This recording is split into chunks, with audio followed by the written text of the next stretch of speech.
And rather than do kind of the formal introduction, we're going to let's be newsy. I want to ask each of you, like, Forbes, we're all about market-based solutions.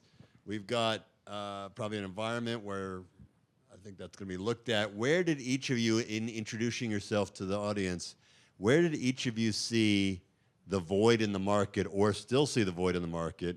And so maybe you can introduce each of you can introduce yourselves through that prism of what you saw void in the market. We're going to go straight down this way. Great. So glad to be here. Nice to meet you all. My name is Brenaea Fairchild, and I am the founder and executive director of the Melanin Village. And since we were just talking about data, I will start there.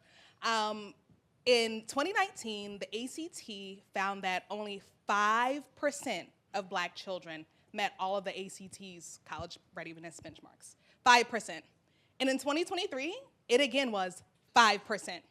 And so the reason I like to start there is to say, like, there has been no change, and this has been consistent and steady, that no matter what types of schools that Black children go to, that again and again, they're being underserved. And so the data supports that. The data pre-COVID, the data post-COVID shows that.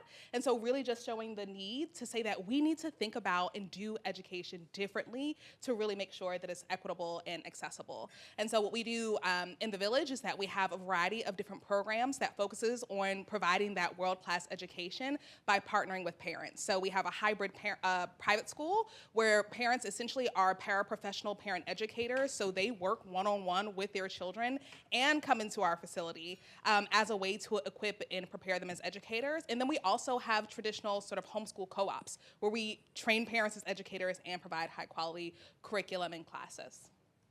Cornell, tell us about Block. Awesome. Happy to be here with you all today in Washington, D.C. I'm from Kansas City, Missouri, and I'm the co-founder and executive director of Brothers Liberating Our Communities. Block, for short, is an organization that's a little bit different than the other ones we find in the room. I'm not a direct student provider as much as we focus on teachers and the way that teachers are interacting with students, making sure that education is sustainable and a retainable profession for a lifetime. I was a teacher for a little over a decade myself, and when I looked up after my 4th year of teaching, I was the only person in my building that looked like me. I was the only Black man that was teaching a tested subject. I was the only Black man that was leading professional development and that was leading school teams and that was breaking up the fights and talking to the parents and being the voice of all Black people in the building, and it wasn't sustainable for me. And so my organization was founded to help ultimately increase the number of Black male educators in schools. Less than 2% of educators in America are Black men. Less than 2% of educators in America are Black men.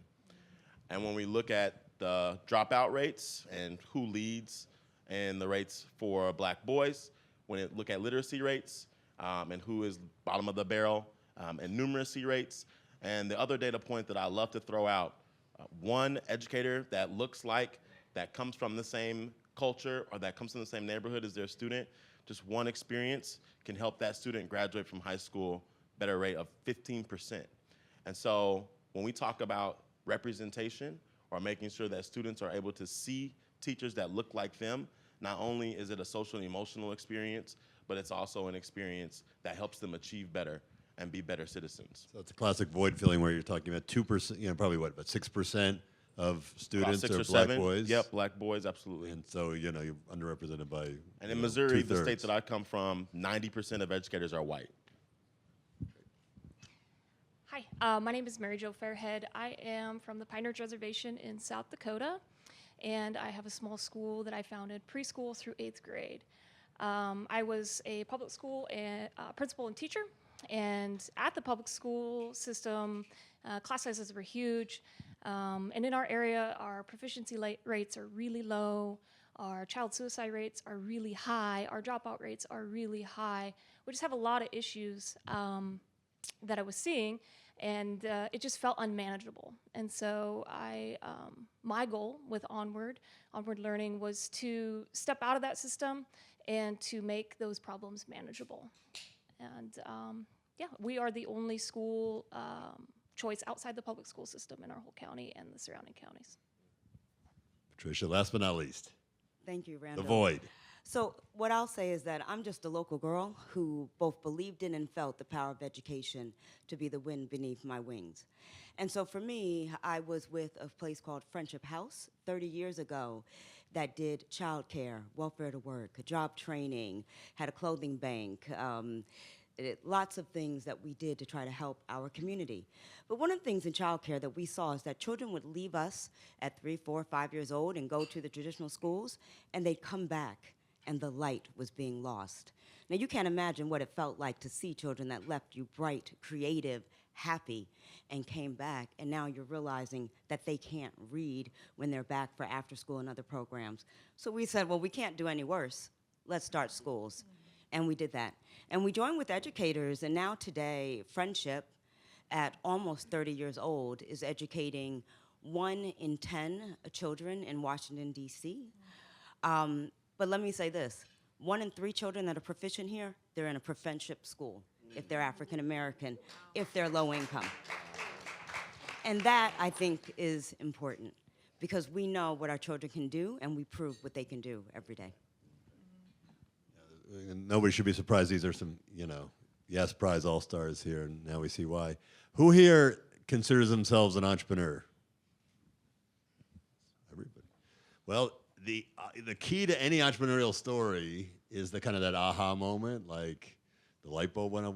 Who wants to talk to where you had that, and innovation's all about that aha moment. Who wants to talk about their aha moment? If there was one. Usually there is. Yeah, Brenaea. I think I'll talk about an aha, but also a very formative moment for me. I was privileged to go to really awesome schools when growing up. I went to a private all-girls school, and so I had access to a very elite education that no one else in my family had had the opportunity to experience. At the same time, my family was from the inner city, and so my closest friends, my families, they all went to the local school.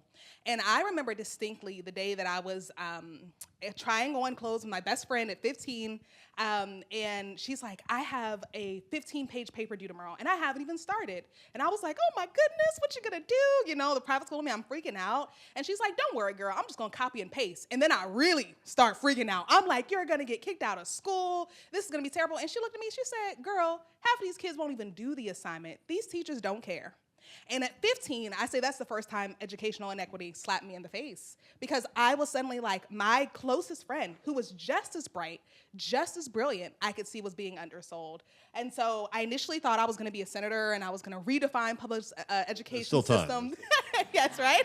I had this whole kind of mission, and I realized my theory of change is to both partner with existing systems, but to create new ones. And so that was a really defining moment in which I said, okay, through the school isn't the best way for me to do it, though I believe in the teachers and the administrators who are doing it through the traditional systems.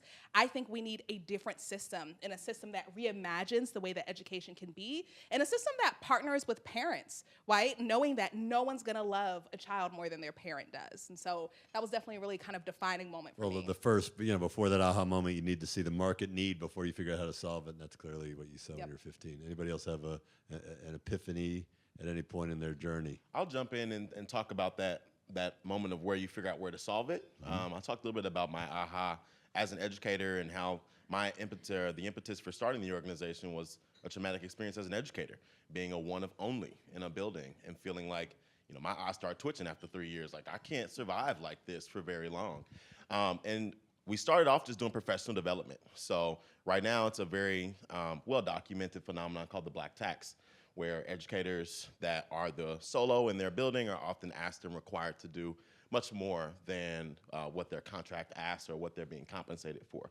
And so that was one of our very first PDs, where we had black men show up for professional development to talk about how they're asked to do everything in their building. And not only was it a safe space for them to be able to get some things off their chest, to have conversations that they would normally have, it was also a skill building space, right, where we talk about how to manage up and talk to your manager about the uncompensated duties that you're having, how we could talk to you about coaching up your neighbors, that you don't always have to go break up the fight next door. You can get your neighbor teacher to be able to have some of the same management skills that you have. Some of these ideas, how to create boundaries and say no sometimes in order to preserve your self-sanity.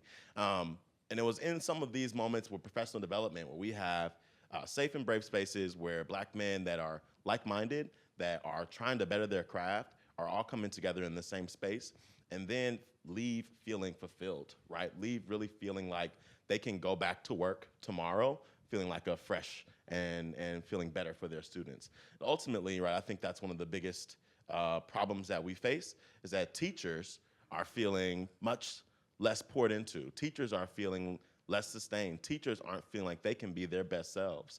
And so when we talk about student achievement, we talk about absenteeism, right? Like I heard that it's a very complicated idea. Let's make schools a place where kids actually want to go see people, where kids actually miss the people that are in the schools. And I guarantee you, we are able to cut down on some of that absenteeism, right? But for me, it was really about, finding these spaces where we're leaving feeling like our job is something that we can do for a lifetime. You guys, or we could, no pressure. Yeah, I can jump in. Mine was kind of a series of events, and it started when I became a principal. I became a principal because I thought, now I can really make changes. I can give my teachers autonomy. I can make decisions that are what's best for kids. And what I was faced with were bureaucratic restraints. And there was this huge emphasis on testing, and I told a story in my pitch that some of you heard. That story happened while I was in a meeting with the state telling us how to teach better to make our test scores go up. And meanwhile, I have a very serious situation with a student out in the hallway that I can't deal with because I'm spending hours upon hours in these meetings about test scores. And so my big aha moment was to get out of that system. I am in no way, shape, or form anti-public school, but I did not fit there. And so I wanted to create something First that... you got out of that meeting. I got out of that meeting. I saved the child. Then you got out of the system. And then I got out of that system to create a school that not only fit me and the teachers that I like working with and that are like me, but to fit kids that don't fit. I guess for me, my aha moment was realizing we're trying to do really great work. And so one of the first schools that we went to start, we heard from political people and others, our people, they don't want charters, they're not gonna be there, so we have the school. We don't have a certificate of occupancy, even though we applied months and months before, and it's like, is anyone going to show up? Well, on the first day across Friendship Schools, 1,200 families showed up. We had buses out there because the district refused to give us a certificate of occupancy, and we said, we will take the kids on field trips. They finally gave it to us like 10 minutes before the building opened. Anyway, my aha moment is when I realized, if people are fighting you when you're just trying to do good, then you must be doing great work, because it's in the fight because they're thinking about you. Very wise. Okay, so we're heading into a period here in Washington of change. Maybe we'll go the opposite way, and we'll start with our DC veteran here. If you could write one piece of legislation or one executive order or whatever, if you could change one thing, what would you do? If I could write an executive order, it would say, put the power in the hands of the parents to choose the school that fits their children best. And by power, I mean money and decision making.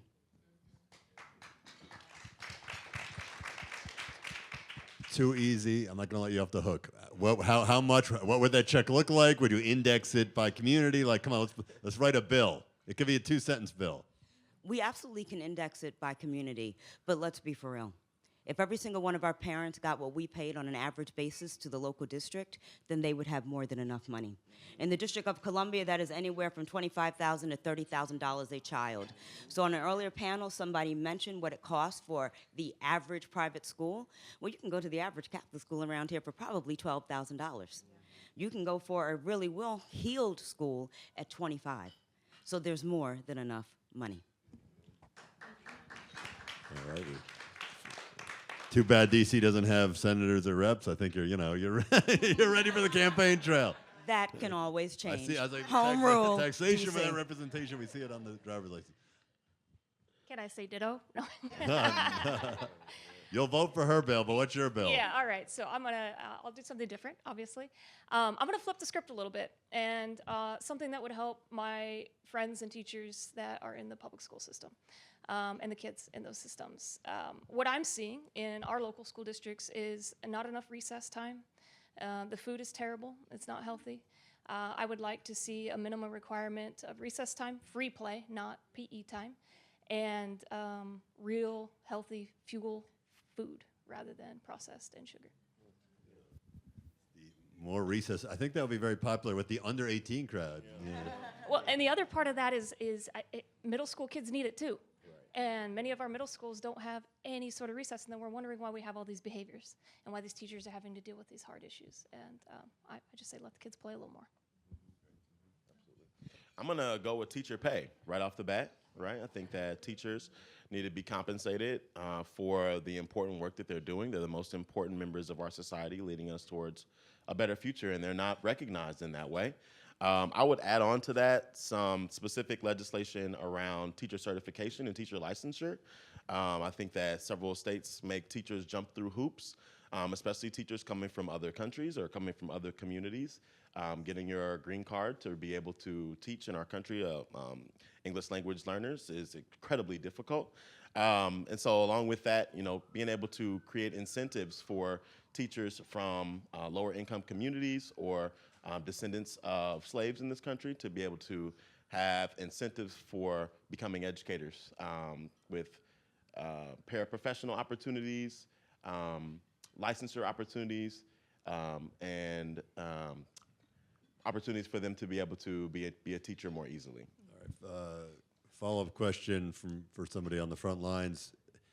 Is that a federal policy, state-by-state policy, local policy? What would be the most effective?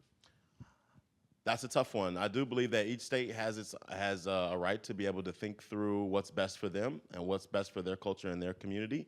I also believe that the federal government has to be able to fund things. Nobody can raise money like the federal government to be able to help create these incentives and the pay to kind of back up some of these incentives. You could probably see some philanthropic dollars there too. So.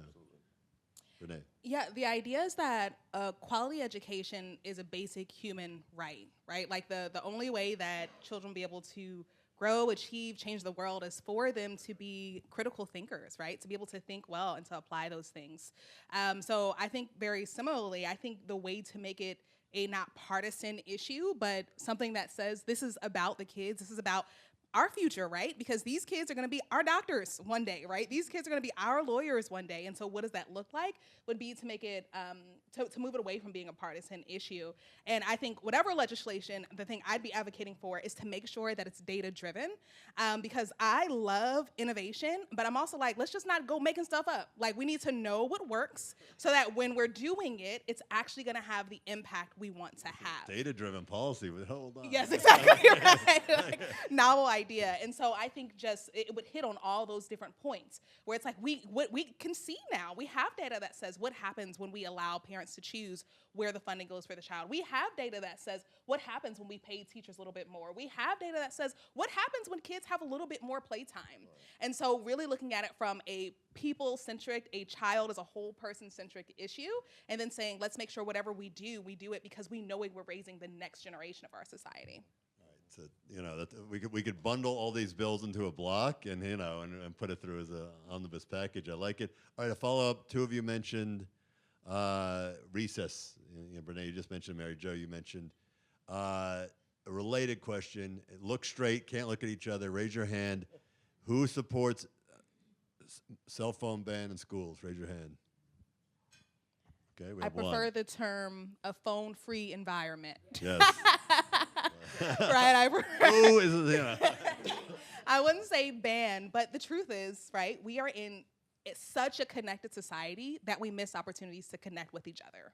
And so how do we make sure that our learners are very much so digitally literate while also being like that they can have a conversation face to face? Those both need to happen. And right now schools have the upper hill battle of teaching they're not really happening. By the way, if you do have this recess bill, they have their phones, I think a lot of you know what that recess is going to look like. It's going to look like this. I disagree.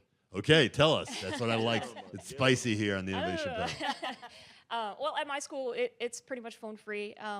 They can bring their phones. What is pretty much? I mean, they can bring their phones. We're a rural area, so they have phones, but they're in their lockers. I'm not going to suspend them. I'm not going to take the phone away, but I remind them, put your phones away. But we've, after a couple of months of time at Onward Learning, our kids are not looking for their phones. They're outside playing with their friends. They don't care about their phones. They are making those human connections. I didn't raise my hand, but I am operating phone-free schools. So here's the thing.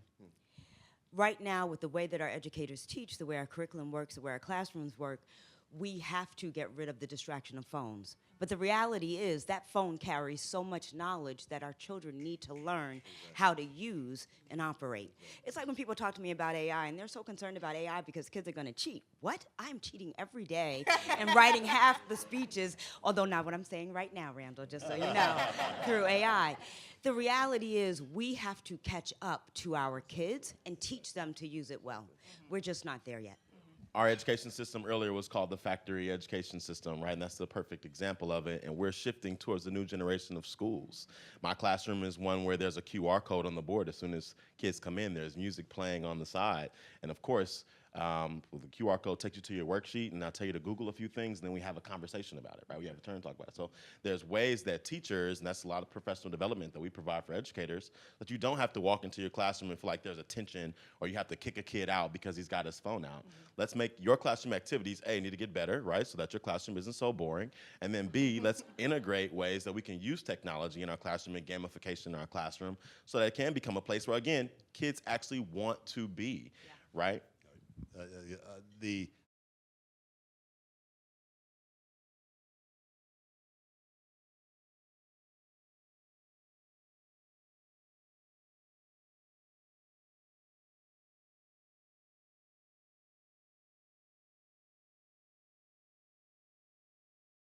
but once you break it, I guess that's the toggle you guys have, both in terms of, I mean, obviously turning it into a tool. I actually want to flip to that AI question.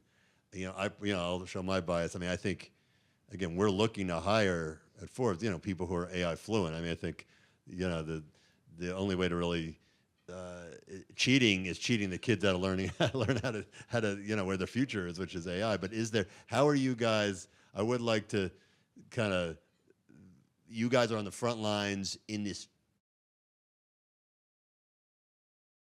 tools for children. How are you toggling that?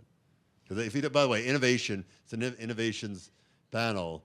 If you're not talking about AI, you're not really talking about innovations. That's where it's at right now. So anybody have any lessons or learnings that you can impart? I'm doing a couple of things. So specifically with teachers, we've been able to partner with a company called Body Swap, where we are providing social emotional interactions and kind of scenarios with the headsets, right? So they put their headsets on, and some of you heard maybe in the NFL, like Jaden Daniels taking mental reps with the Oculus, right? So he's actually putting himself in the situation where you're not getting the wear and tear on your bodies, right? I'm not a huge practice perfect guy in terms of professional development and school leadership, but it's really helpful when teachers can get reps at difficult situations that they're gonna face throughout the school day, or reps with that curriculum or with that logical leap that they're trying to get kids to close that gap, get to 100%. If I can give them that low risk With the VR. With the VR, it really provides them with the teaching opportunity. I also VR is not just for pilot training anymore. That's right. That's right. I also really work with students to be able to create accurate and well thought out prompts. So you can use ChatGPT really poorly, right? It can spit you out something that is not answering your question. It's similar to when we used to talk to students about how to find valid sources and research relevant information. Really getting them the opportunities to use the tools to be able to create something new and unique to turn into me is something that students really enjoy. So at Friendship, we have a massive AI project. And let me just say this, AI is going to transform the way that teachers work and the way that we operate schools. And if you ever want to come see it, David Williams, Kimberly Campbell, DeMarc Bowman, all people at Friendship that are leading the way. And I'm going to give you some examples. When we came back from the pandemic, in schools like ours that have high levels of minority students and students that are economically disadvantaged, you already had this huge diversity in terms of grade level skills of students. So maybe I'm a 5th grade teacher, and before the pandemic, my students were anywhere from 3rd grade to 6th grade in their skills. Well, now they're kindergarten to 7th grade. I can put my kids' assessments into AI, and it spits out what they can do at their level for me to accelerate, and I didn't have to spend 4 hours figuring that out. I spent 30 minutes amending what AI gave me. And so when we think about teaching, teaching is not a human profession. You're working around the clock. You're worried about kids around the clock. Anything that I can do to reduce the workload, I'm going to do. And you know what can do it? That's AI. But it's not only in what teachers do. We're using AI to completely revolutionize what we do in HR. So one of my HR professionals took every survey from across our schools and said, what is it that people want? If we had just done it on our own, we would have misinterpreted the survey results. But it came across. They need this kind of break. They need it here. So I think that there is real power in AI, but what we haven't seen yet are the investments for how we are going to use AI to transform schools, even though we know that that's what's coming next. It's almost two things, because there's no doubt the first stage of AI right now is as a productivity enhancement, and you're already leaning into that. That's great. The second stage, which you guys are all on the front lines, is how you use AI, not just to make your lessons more efficient, but how you teach students to interact with it so that when they come out, they're ready for a modern world. And again, you're toggling though, because you want them to learn how to write themselves, and and AI's really good at writing, actually, better than but it doesn't teach you how to write. But on the flip side, and that's you guys, I think next year it'll be very interesting to see. I mean, literally, we're probably just a year in where this has become something that's actually proliferated like that. So. Not to take too long, I want our students to know how to get their voice out there on paper. So when we say know how to write, if AI is giving you something that's boilerplate and you can make it your voice, that's where the power is. I'm an editor. I'm all for that, so I agree. All right, we got 3 minutes left. So that's 45 seconds for each of you. Look, you can do math. We just went through an election where, and this is a bipartisan question because there were people who have no idea how things work on both sides. The students who are learning about what's going on in the world through their Instagram Reels feed.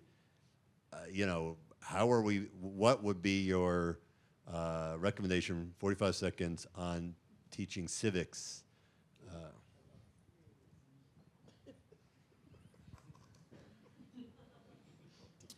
I'm like 45 seconds. Like certified as a history teacher. Or you could go for history 90 major. seconds because it seems like not everyone wants to answer the question, but go ahead. So one of the biggest things in a history classroom, a social studies classroom, is the concept of empathy, right? Because it's really hard for us as people to understand. Someone said on an earlier panel where it's like you have a different idea toward the same goal. And so I remember having, I think it was a morality or an ethics class where it just kind of gave the space for role playing, right? And trying on someone else's life. And I think that's just kind of an essential tool that allows you to kind of hold a different perspective and to have to sort of live it out, right, in a simulated way. That's super, super essential. Of course, I think we need to know the basics, like how does our system work and why is it the way that it needs to be? And I do think it should come before college so that hopefully these kids will be the ones to say, well, maybe we could reimagine this, right? I do think that's important. But I think in addition to that, it has to be done from a lens that really develops relational empathy, because you can't make crossroads with someone that you don't care about. Right? And so I just think whatever lens we take, it has to kind of start there. Anybody else want to take it? Not everyone has to answer, so we've got about a minute left. So I'll start with just teach it in general, right? I think that as a student myself, I wasn't adequately led on to understand how close and important we actually are to the process here. So that would be where I would start. And secondarily, I would take it a little off course here, but we're working with third graders to get them interested in education and to think about education as activism. And if you can start to, if you ask kids if they want to be teachers, they're going to tell you no. If you ask them if they want to change a world that needs changing, they're going to say yes. And so if we can get them to think about their education, their learning, and what they can do with it as a means to change the world, then we can get them civically engaged. I'll answer this. We are our history, but our history is not our future. And so if you don't know why and how decisions were made, movements were done, then you're at risk of repeating some of the worst things that we have ever seen. And so I think we have to teach true history without whitewashing it so that children understand and can know how to lead us into a better future. Can I? Yes. And I think the truth is we can teach a true history without demonizing anyone, right? Like it could be done in a way that is holistic and honoring, but then also just say people make bad choices and it impacts lives. And I'll layer on one more thing, that true history is also teaching kids how to see in a torrent, especially within an AI universe, a torrent of misinformation on both sides, how to actually discern what's real and what's not. But you guys, there's a reason that you guys are on this panel. Some of the best from the Yes Prize universe. We appreciate all the innovation you're doing, all the void you're filling, and spending time with us today. So thank you.